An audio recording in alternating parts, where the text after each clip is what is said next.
Graça e paz sobre a sua vida, bem-vindos a mais um Devocionando!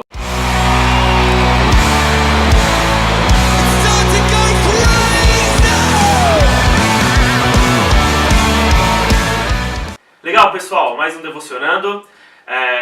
Nós estamos muito contentes por gravar esse vídeo hoje, porque vamos falar sobre um assunto que nos impactou demais nesses últimos dias. Nós ficamos aí 2 semanas, sem botar vídeos, mas ficamos muito envolvidos no trabalho do Ministério Portas Abertas, que é o Shockwave. Shockwave, que é uma onda de oração mesmo da igreja ao redor do mundo, em prol dos nossos irmãos que estão em países nos quais não é permitido falar da sua fé ou viver a sua fé cristã. Pouca gente sabe disso, segundo Portas Abertas, só 0,04% dos crentes no Brasil conhecem a realidade da igreja perseguida, e nós ficamos bem intensos envolvidos nesse trabalho, foi muito impactante, né? E outra coisa também que a gente não sabe é que apenas 1/3 dos cristãos no mundo não sofrem perseguição. Ou seja, a maioria dos cristãos sofrem perseguição, 2/3 dos cristãos. Verdade. Wesley, pra você, o que foi mais importante nesse dia do Shockwave? Eu achei muito importante essa mensagem que foi passada à igreja, porque a igreja precisa saber que perseguição a cristãos existem.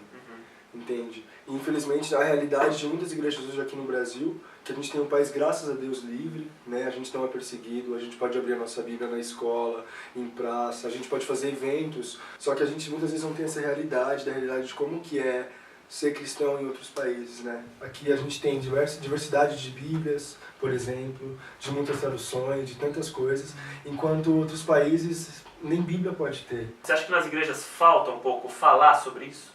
Olha, ao meu ponto de vista, sem dúvida, falta bastante coisa para se falar acerca disso. Porque as igrejas hoje, muitas vezes elas têm outras visões, estão outras preocupações. E o que é principal, os nossos irmãos estão morrendo lá, estão sofrendo, e a gente não tem consciência disso. É algo muito importante e primordial para se falar na igreja.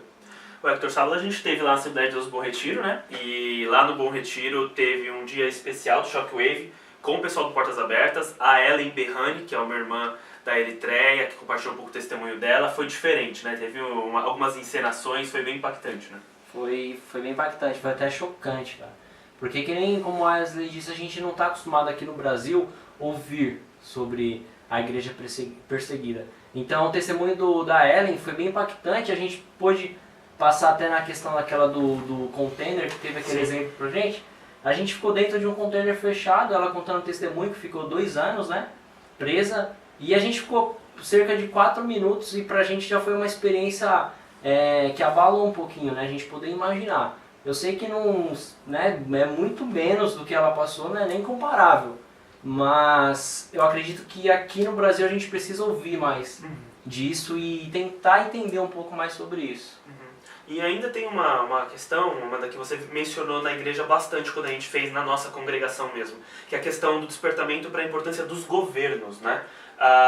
Esses países que sofrem com perseguição, a gente vê que, em geral, ou são governos bem autoritários, religioso, né? Professam alguma religião e puxam para um lado fundamentalista, não que todos dessa religião o sejam, mas os governos acabam se tornando autoritários, ou governos socialistas, comunistas, como na Coreia do Norte, por exemplo, governos ateus, né? Também. Infelizmente, né? Quando o governo é muito totalitário, ele acaba assumindo essa característica de muitas vezes perseguir os cristãos.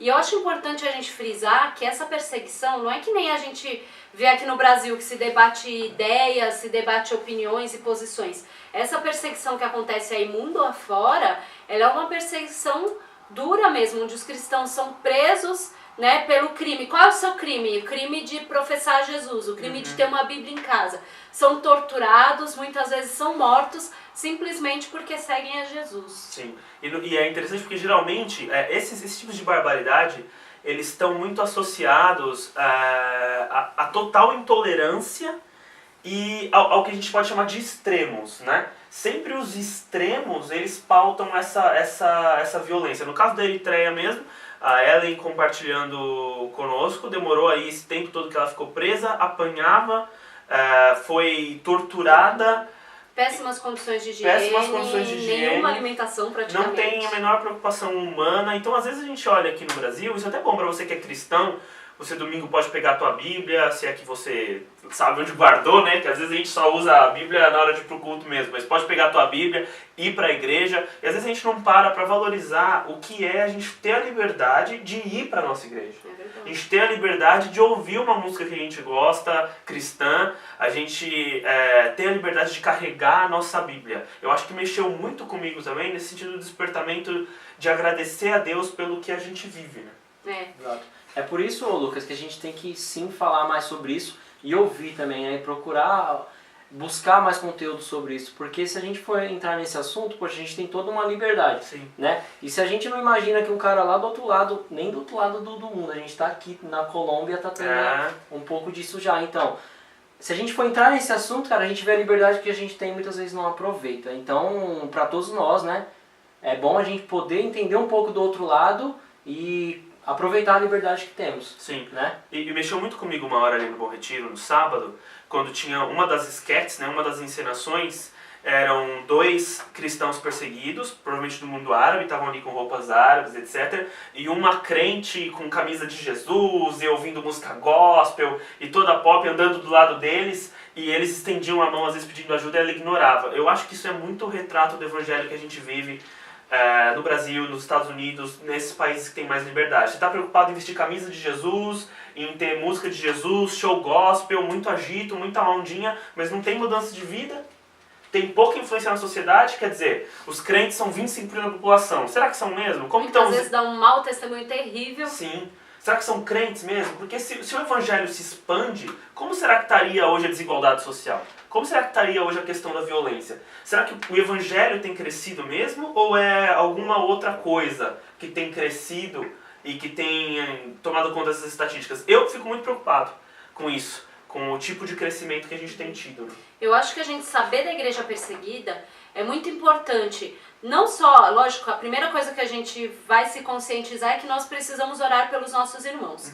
Mas a segunda coisa que eu acho que é muito importante da gente saber a respeito da igreja perseguida é a gente avaliar como nós temos vivido o nosso cristianismo. Ah, sem dúvida. Que muitas vezes é extremamente superficial.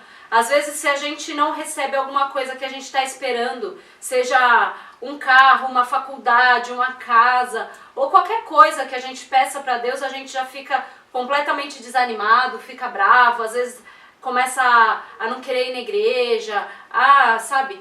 Tanta coisa boba que a gente faz, e quando a gente olha esses irmãos que sofrem, que vem alguém e fala pra ele, nega Jesus, e ele fala, não vou negar, e aí a pessoa bate nele e fala, nega Jesus, e ele fala, não vou negar, sabe? A gente começa a se questionar e falar, como é que tá a minha fé? É verdade. Né? Como que eu tenho vivido o cristianismo?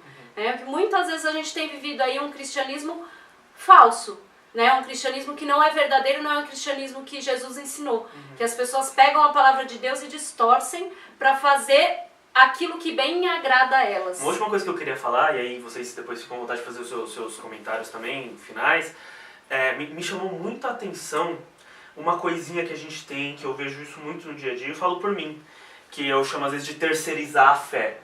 Né? A Ellen, no discurso dela, se vocês lembrarem, ela falou assim, o meu pastor chegou a um determinado momento que ele teve que ir embora do país. E aí, a partir dali, eu continuei firme, porque ele me ensinou o caminho. Eu sabia que o restante era eu orando, eu lendo a Bíblia. Hoje a gente quer que o pastor venha e fique, porque o pastor não orou por mim, porque o pastor tem que me ensinar, porque alguém tem que me pegar, a igreja não está envolvida, não, a igreja não tem um projeto de evangelismo, a igreja não tem um projeto de missões, a igreja não tem um projeto de oração, a gente acha que alguém é responsável por fazer com que a gente faça alguma coisa. Sabe? E isso é um comodismo tão grande, é de uma vagabundagem tão grande que faz com que a gente seja um bando de crente parado e esperando que os outros se movam por nós. Sabe? Quando esses irmãos, na verdade, falam o seguinte, tá bom, a função do meu líder, ele já fez, ele me ensinou o caminho, me apontou. Agora, eu tenho que ler a Bíblia, eu tenho que orar, eu tenho que evangelizar, eu tenho que falar de Cristo, eu tenho que fazer a minha parte. Isso pra mim foi muito forte, muito forte. Vocês têm algum último comentário? Eu só queria dizer que pra gente dar agradecer a Deus pela oportunidade que a gente tem de viver o nosso evangelho. Se você acha que você é perseguido na sua escola, que você é perseguido no seu trabalho porque você é crente, porque você lê a Bíblia, porque você vai domingo à igreja, ou sei lá, você não tem ideia do que é ser perseguido realmente, como lá fora, nos outros países, que você tenha, como nós, no Brasil, temos esse grande privilégio de poder viver o evangelho, divulgar o evangelho, para que a gente faça isso e tenha consciência também dos nossos irmãos. Que a gente possa mesmo agarrar e aproveitar essa oportunidade até que temos hoje, né? Sim. Não sabemos, mas que a gente aproveite mesmo essa liberdade, que nem o Eckert falou. Às vezes a gente passa por algum tipo de momento e acha que a gente é perseguido, mas não, às vezes é só uma implicação do pessoal, né? Mas que a gente aproveite isso daí e caminhe. Amém.